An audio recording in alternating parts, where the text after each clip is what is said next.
네, 우리 로마서 5장 1절에서 하나님께서 그 선언한 선언문이 있죠. 그것은 바로 우리가 믿음으로 의롭다함을 받았다. 다시 말해서 하나님의 자녀가 됐다는 것이죠. 그렇죠? 복음으로 우리가 그 복음을 믿음으로 하나님의 자녀가 됐습니다. 그렇게 그 일을 이루신 분이 누굽니까? 바로 예수 그리스도다. 12절에서부터 우리 21절까지 그렇게 우리의 중보자가 바로 예수 그리스도가 되심을 말하고 있죠. 예수 그리스도로 말미암아 또 그분을 믿음으로 말미암아 우리가 하나님의 자녀가 됐다. 그렇게 하나님께서 선언했습니다. 그렇게 말하면서 로마서 5장 20절에 보면 바울이 로마 교회 성도들에게 설교를 하는데 이런 설교문이 있죠. 20절에 보면 율법이 들어온 것은 모세의 율법이 들어온 것은 죄를 더하게 하려 함이라. 그러나 죄가 더한 곳에 은혜가 더욱 넘쳐났니. 이 말씀을 하시죠. 이런 말씀을 하실 때에 로마 교회 성도들 중에 꼭 조는 사람이 있죠. 조는 사람. 조는 사람들은 꼭 뭐예요? 꼭 나중에 와서 목사님 그 말이 무슨 말이에요? 꼭 물어보는 사람이 있어요. 아마 로마 교회 성도들 중에서 이 설교를 할 때 깜빡 졸았던 사람이 있어요. 그래서 바울에게 이 말이 뭐예요? 라고 이렇게 물어보는 사람이 있었던 것 같아요. 그것을 또한 바울이 설명하기 시작하죠. 6장 1절로부터 설명하기 시작합니다. 여러분 로마서 5장 20절에 이 말이죠. 율법을 이렇게 들여다보면 우리가 더 많은 죄가 있다는 것을 알게 돼요. 율법. 여러분 서로 이렇게 쳐다보고 이렇게 얼굴 이렇게 보면 여기 더럽다 저기 더럽다 이렇게 얘기해 줄 수 있는데 막상 내가 거울을 딱 쳐다보면 내 자신을 보면 얼굴 전체가 막 더러운 것이 막 보이는 거예요. 다른 사람이 말해주는 것보다. 그래서 율법을 딱 비춰보면 내가 얼마나 형편없는 사람인지 그렇게 좀 알게 되죠. 그러나 그렇게 많은 죄가 있다 할지라도 이 죄보다 더 큰 것이 하나님의 은혜인데 바로 이 하나님의 은혜로 우리가 용서를 구하라. 이런 말씀이거든요. 이런 말씀인데 졸던 사람이 잘못 이해해서 이렇게 물어보는 거예요. 하나님의 은혜를 더욱 누리기 위해서 우리가 죄 가운데 살아야 됩니까? 이렇게 물어보는 사람이 있단 말이에요. 우리가 하나님의 은혜를 더 누리기 위해서 그럼 우리는 날마다 죄 가운데 살아야 됩니까? 라고 이렇게 물어보는 사람이 있는 거예요. 제가 신앙생활 하면서 꼭 이 말씀을 갖고 자기를 합리화하는 사람이 있어요. 뭐냐면 형편없이 살아가요. 형편없이 살아가는데 그렇게 살지 말라. 이렇게 하면 뭐라고 얘기하냐면 이 말씀을 이용해서 바로 제가 더한 것에 은혜가 더 넘쳐. 막 이래서 자기를 합리화하고 막 그렇게 위로를 받고자 하고 막 그런 말씀을 이상하게 막 이제 적용하려고 하는 그런 친구들이 있어요. 그런 말씀이 아니에요. 이 로마서 이 말씀을 가지고 누가복음 15장 탕자의 비유에 대해서 재미있게 해석한 톰 나이트 우리 목사님이 계세요. 이 말씀을 갖고 이 로마서 이 5장 20절의 말씀을 갖고 누가복음 15장 그 탕자의 비유를 이렇게 설명하는데 어떻게 설명하냐면 둘째 아들 있잖아요. 둘째 아들 다 알잖아요. 아버지께 막 떼를 썼어요. 뭐라고 했냐면 내 분깃을 달라. 내 몫을 달라. 막 계속 떼를 써요. 그러니까 아버지는 너무 막 떼를 쓰니까 그래 막 귀찮기도 하고 그래서 줬어요. 그래 너 거다. 이렇게 줬어요. 그러자 그는 받자마자 바로 뭐예요? 다 재산을 정리하는 거예요. 다 재산을 정리하고 집을 떠나요. 집을 떠나서 먼 나라에 가서 방탕한 삶을 살아요. 잘 살면 좋겠는데 좀 방탕한 삶을 살아요. 그러다 보니까 뭐예요? 자기의 가진 모든 재산이 다 어떻게 다 탕진됐죠. 탕진돼서 이제 돼지가 먹는 음식으로 살아갈 수밖에 없는 또 그것마저도 해결되지 그것마저도 이제 없게 되자 그 수치스러움을 가지고 이제 누구에게로 돌아가자 하면 아버지께로 돌아가자 이렇게 그 마음 먹고 아버지께로 돌아왔어요. 아버지께로 돌아오는데 그 놀랍게도 아버지는 그 둘째 아들을 기다리는 마음 기다렸죠. 기다렸고 아들이 보자마자 달려가서 뜨겁게 포옹해요. 살아서 돌아왔구나. 막 뜨겁게 포옹하면서 이 둘째 아들을 위해서 뭐예요? 잔치를 베풀어줘요. 잔치를 베풀어주고 또 그럴 자격이 없음에도 불구하고 다시 아들로 받아들이죠. 받아들여요. 그 다음에 성경은 뭐예요? 첫 번째 아들로 가죠. 첫 번째 아들로. 그런데 톰 나이트는 이렇게 얘기해요. 만약에 둘째 아들이 몇 해를 더 지났어요. 몇 해를 지나면서 그때 내가 얼마나 아버지로부터 행복을 누렸는지 너무 행복했다 그때. 너무 행복했어. 그래서 그 행복했던 것을 막 떠올리면서 이 아들이 이렇게 생각했다고 생각하면 또 한 번 저질러 볼까? 또 한 번 저질러 볼까? 집을 나갔다가 다시 한번 돌아와 볼까? 그러면 나를 뜨겁게 포옹해주고 또 잔치를 베풀어 줄까? 이렇게 했어요. 그렇게 하자 바울은 뭐라고 얘기합니까? 6장 2절에 그럴 수 없다. 그럴 수 없다. 딱 짧게 말해요. 그럴 수 없다. 제가 더한 곳에 은혜 또한 더욱 넘침으로 이것은 예수님을 처음 믿을 때 하는 고백이에요. 예수님을 처음 믿을 때 고백.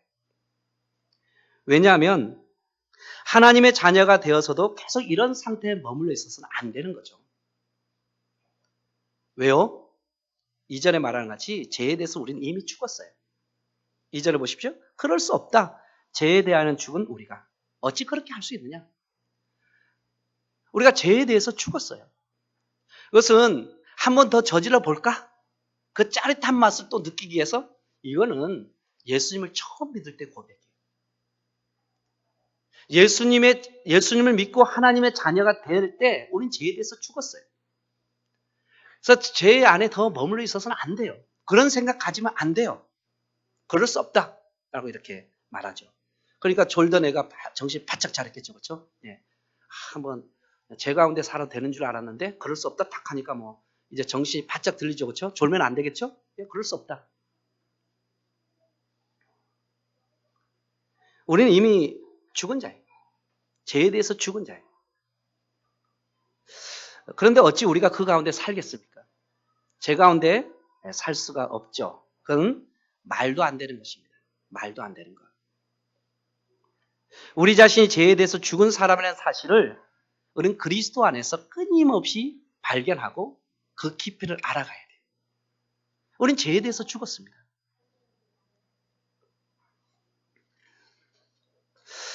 그렇게 말하자 또 두 번째 졸던 사람이 또 나타났어요.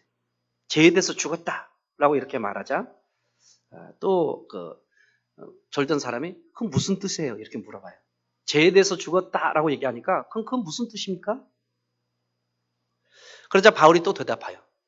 뭐라고 대답하냐면 3절 끝에 보면 그것도 알지 못하느냐. 너가 세례를 받고 하나님의 자녀가 되었는데 너가 그것도 모르면서 세례를 받았나? 라고 얘기하는 거예요. 여러분 요한복음 3장에 니고데모가 있어요. 아주 이스라엘의 선생으로 아주 유명하신 선생님이시죠. 밤에 예수님 찾아가요. 뭐 때문에 찾아가냐면 거듭남에 대한 비밀을 알고 싶어서요. 여러분 거듭남에 대한 비밀을 알고 싶으면 구원파 찾아가면 안 돼요.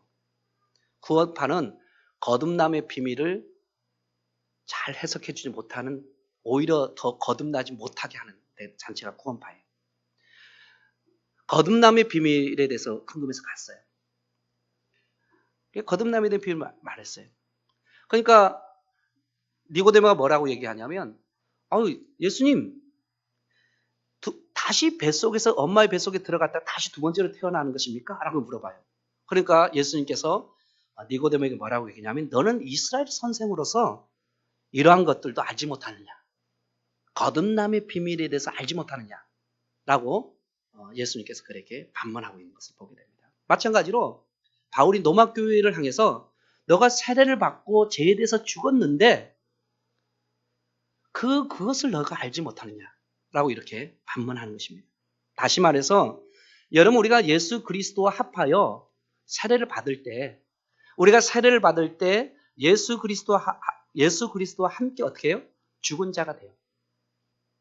그리고 예수 그리스도와 함께 살아난 자가 된다. 이 말은 뭐냐면 우리는 세례를 베풀지만 침례교에서는 침례합니다. 물에 그냥 팍 빠뜨리죠. 뭐 그냥 팍. 여러분 우리가 물에 빠뜨리면 뭐예요? 죽어요. 그렇죠? 부지런히 이제 안 죽을 것 같이 쳐다보는데 죽어요. 물에 빠지면 죽어요. 이때 뭐가 죽어요? 죄가 죽어요. 그리고 이 물속에 딱 올라오는 순간 뭐예요? 살아요. 그리스도 안에서 뭐예요? 생명을 얻게 되는 거예요. 이것이 세례입니다. 그래서 세례를 받는 순간 우리는 죄에 대해서 죽은 자가 된 것입니다. 그것이 바로 그리스도와 함께 죽은 것이죠. 그리고 그 물속에서 탁 올라오면서 우리는 생명을 얻어요. 그리스도와 함께 생명을 얻고 사는 자가 되는 것입니다. 이것이 바로 세례입니다. 그런데 너가 그것을 모르냐? 그래서 여전히 죄 가운데 있느냐? 그럴 수 없다는 것입니다.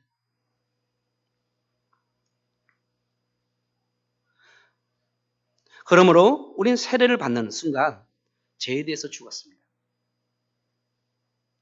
그리고 그리스도와 함께 새로운 존재, 새로운 생명으로 다시 살아나게 된 것이죠. 거듭나게 된 것이죠. 그래서 우리는 신분이 변했습니다. 전에는 뭐예요? 마귀의 노예였습니다. 마귀의 자녀였습니다. 그러나 우리는 세례를 받고 바로 죽은 자 가운데 살아남으로 말미암아 하나님의 자녀가 됐습니다. 놀라운 신분의 변화입니다. 우리는 사망의 종로로 타다가 이젠 생명 가운데 나오게 된 것입니다. 놀라운 변화입니다. 세례를 받는 순간 우리는 마귀의 자녀에서부터 하나님의 자녀로, 사망이 우리를 지배했는데 이제는 사망이 우리를 지배하는 것이 아니라 생명이 우리를 지배하는 존재, 사망에서 생명으로 옮긴 자, 된 자, 이것이 바로 세례입니다. 그런 점에서 세례는 놀라운 것이죠. 하나님의 은혜인 것이죠. 선물인 것이죠. 우리 안에 놀라운 변화가 일어난 것입니다. 우리가 느껴지든 느껴지지 않던 우리는 뭐예요? 하나님의 자녀가 된 것입니다. 생명을 가지고 하나님의 자녀가 된 놀라운 신분의 변화가 예수 그리스도를 믿고 세례받는 그 순간 그렇게 되어지는 것입니다.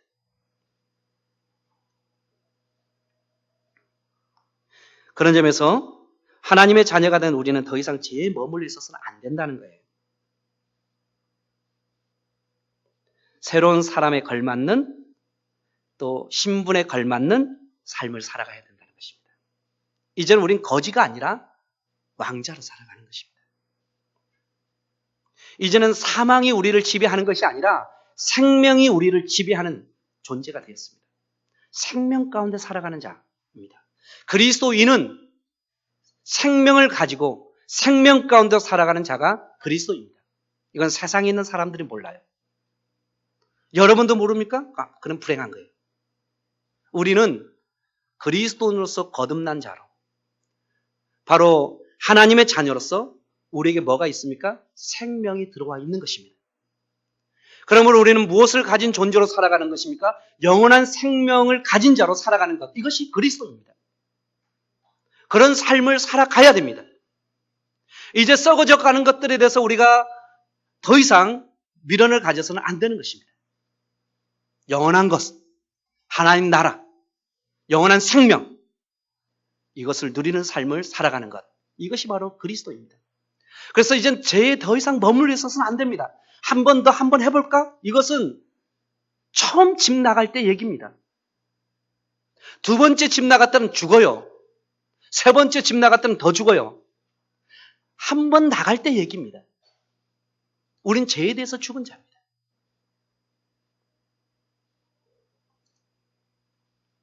고린도서 5장 17절에 이렇게 말하죠. 그런즉 누구든지 그리스도 안에 있으면 새로운 피조물이라. 이전 것은 지나갔으니 보라 새 것이 됐다. 새로운 존재가 됐다는 것입니다.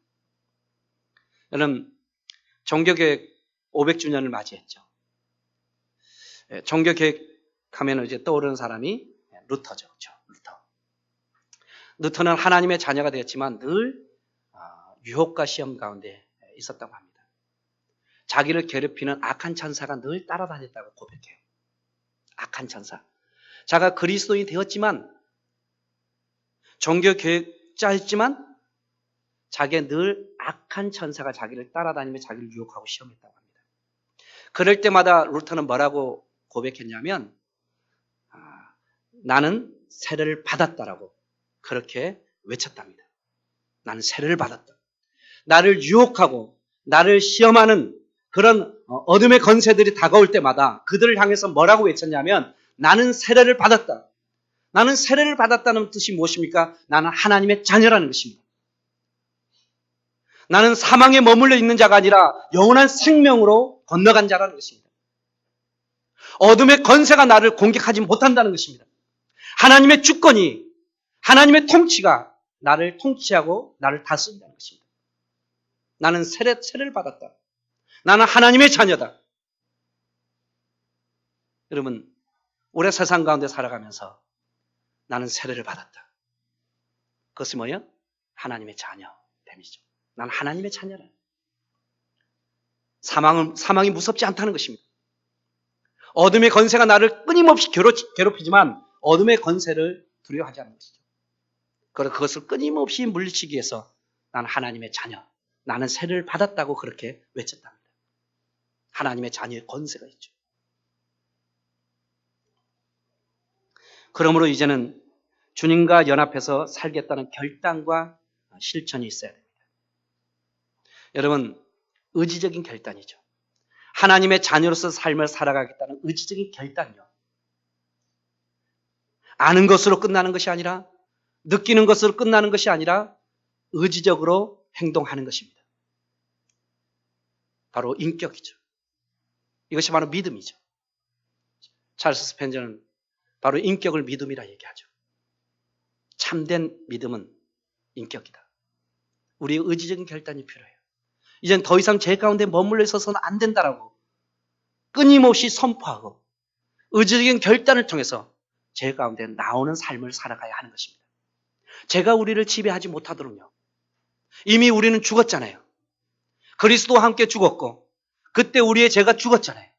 이제 그리스도와 함께 산 자로서 생명을 가지고 하나님의 백성으로 가잖아요.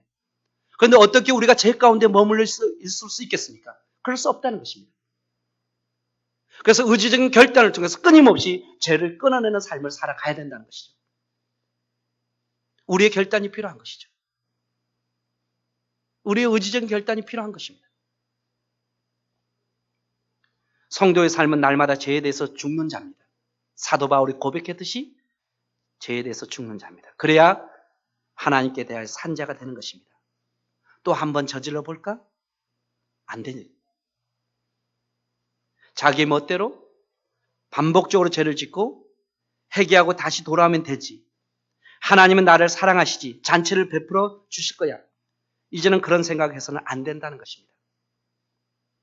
새로운 신분, 하나님의 자녀로서의 삶, 나를 위해 죽으신 주님을 위해서 살아가는 것. 이것이 바로 그리스도인의 삶인 것입니다.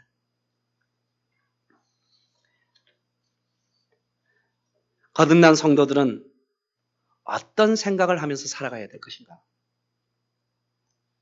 여러분, 하나님의 자녀가 된 우리 거듭난 성도들은 어떤 생각을 하면서 살아가야 됩니까?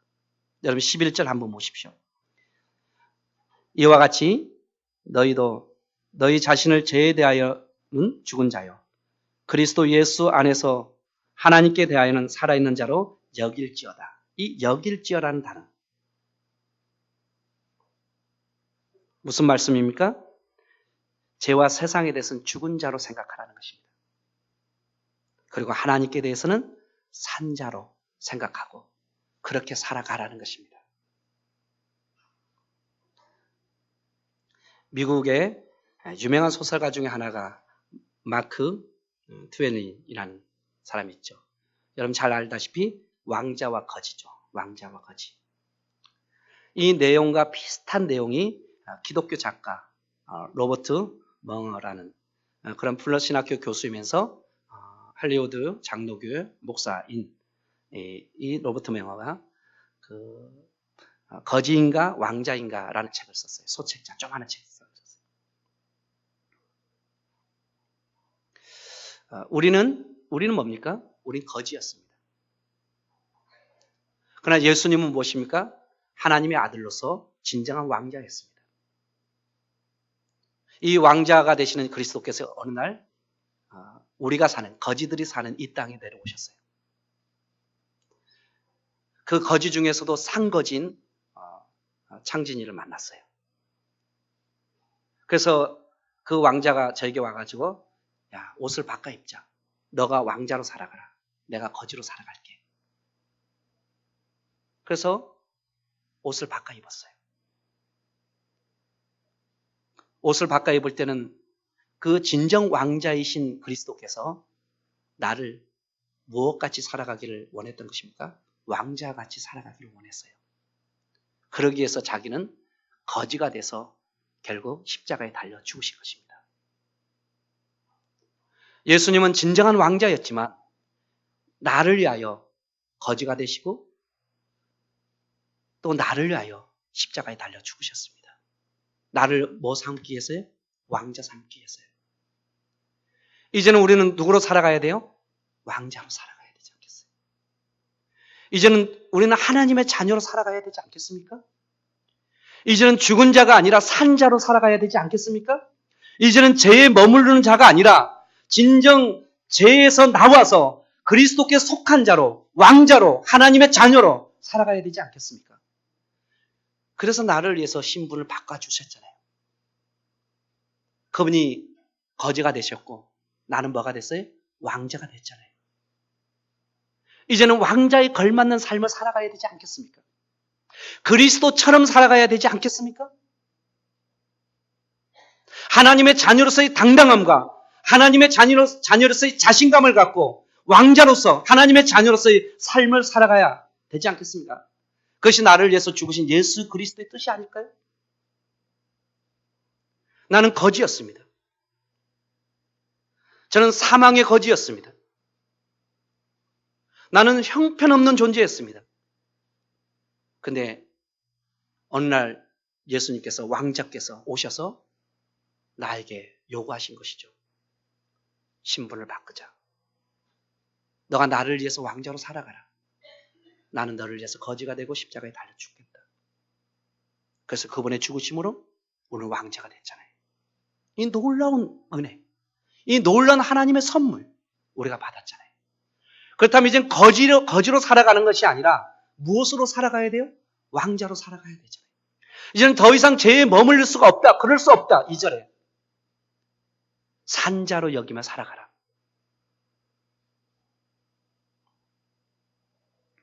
사랑하는 성도 여러분, 우리의 관심사는 더 이상 세상이 아닙니다. 하나님을 기쁘시게 하는 것입니다. 우리를 왕자로 삼으신 하나님의 자녀로 우리를 그렇게 세워주신 그 하나님을 기쁘시게 드리는 삶을 살아가야 되는 것이죠. 마음과 뜻과 정성을 다하여 하나님을 사랑하는 삶을 살아가는 것이죠. 어떤 직업을 가지고 어떤 삶을 선택할지라도 우리는 늘 그곳에 하나님께 반응하고 하나님께 관심을 가지고 살아가는 것. 이것이 바로 그리스도인이죠. 우리가 이 세상에 추구하는 어떤 물질과 자본과 성공과 엘리트와 이런 것이 아니라 우리가 어느 곳에 있든지 무엇을 하든지 그 속에서 하나님을 영화롭게 하는 삶을 살아가는 것. 이것이 바로 그리스도입니다. 우리의 관심은 어떤 직업을 선택하는 것이 아니라 우리의 진정한 관심은 그 직업을 통해서 어떻게 하나님을 영화롭게 할 것인가. 우리의 관심은 무엇을 통해서 돈을 벌고 우리가 편리한 삶을 살 것인가 아니라 우리의 삶 속에서 물질의 축복을 통해서 그 물질을 어떻게 하나님을 위해서 영화롭게 사용할 것인가. 이것이 우리의 관심사가 되어야 되는 것이죠. 왜요? 왕자잖아요. 우리 거지가 아니에요. 거지는 욕망에 사로잡혀 있지만 세상의 욕망에 사로잡혀 있지만 하나님의 왕자는 세상의 욕망에 사로잡힌 것이 아니라 하나님을 만족해 드리는 삶을 사는 것입니다. 우리의 관심사가 이 세상이 아닙니다. 하나님 나라입니다. 그렇게 해서 어떻게 하겠다는 것입니까? 우리의 진정한 삶은 하나님의 자녀로서의 우리를 자녀되게 하신 하나님을 만족해 하며 하나님을 기쁘시게 해드리는 삶. 이 속에 진정한 우리의 가치와 존재가 있는 것입니다. 그것이 바로 왕자의 존재입니다. 거지가 되었다가 오늘날 그분을 만남으로 신분이 바뀐 왕자의 삶의 모습인 것입니다. 그런 삶을 살아가야 되는 것입니다. 우리가 이 세상에 무엇이 되어지고 어떤 직업을 선택하고 어떤 삶을 선택하는 것, 그것보다 더 중요한 것은 이 직업과 삶의 방향을 선택하고 그 속에서 어떻게 하나님께 반응하며 그 속에서 어떻게 하나님을 영화롭게 하며 그 속에서 어떻게 하나님을 기쁘시게 되는 삶을 살 것인가. 이제는 더 이상 죄가 우리를 지배하지 못하도록 우리가 진정 살아있는 존재로서 이 땅 가운데 살아감을 통해서 하나님을 영화롭게 하는 삶을 살아가기를 하나님을 기도하는 것입니다. 이것이 하나님의 자녀입니다. 여러분 12절 한번 보십시오. 그러므로 너희는 죄가 너희의 몸을 지배하지 못하도록 하라. 이제는 뭡니까? 죄가 우리를 지배하지 못하도록 하는 거예요. 정욕에 사로잡히지 않도록 하라는 것입니다. 몸의 사욕에 순종하지 말고 개인적인 욕망, 개인적인 욕심, 탐욕에 사로잡히지 말라는 것입니다. 또한 13절에 보십시오. 너희의 지체를 더 이상 이제는 불의의 무기로 드리지 말라는 것입니다. 이제는 하나님께 드리라는 것입니다. 하나님께 어떻게 드리는 것입니까? 너희의 지체를 의의 무기로 하나님께 드리라. 거룩한 목적을 위해서 살아가라는 것입니다. 우리의 목적보다 더 큰 하나님의 목적을 발견하고 이 하나님의 목적을 위해서 우리의 삶을 드리는 삶을 살아가라는 것입니다.